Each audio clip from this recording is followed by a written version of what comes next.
Have you ever looked in the mirror or at a picture of yourself and thought, wow, I look amazing? Probably not. Most of us do the exact opposite. We immediately notice what's wrong. We don't see ourselves, we see the wrinkles, the weight, the scars, the imperfections.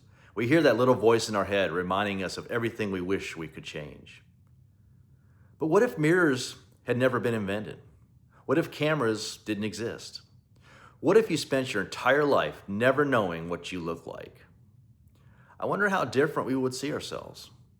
I wonder how much less time we would spend comparing ourselves to everyone else.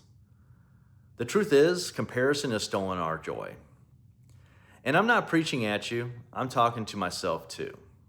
I have a lazy eye, and every time someone takes a picture of me, it's one of the first things I notice. I can become so focused on that one flaw that I completely forget everything else. And maybe your struggle's different. Maybe it's your hair, your weight, your age, or something you've always wished you could change about yourself. But here's the question. Who gets the final say about your worth? Is it the mirror or your maker?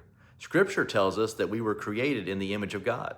Genesis 1:27 states, "So God created mankind in his own image. In the image of God, he created them." And the Bible also says, "I praise you because I am fearfully and wonderfully made." Psalm 139:14. Notice it doesn't say you're valuable because you meet the world's standard of beauty. You're valuable because you bear the image of God, the God who created the universe. The world tells us our value comes from our appearance. God says our value comes from belonging to him.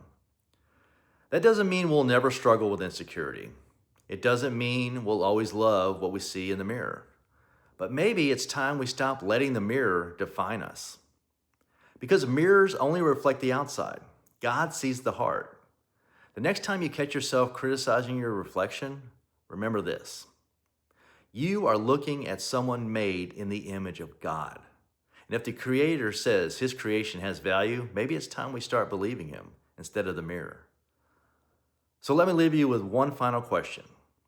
Whose voice have you been believing, the mirror's or God's?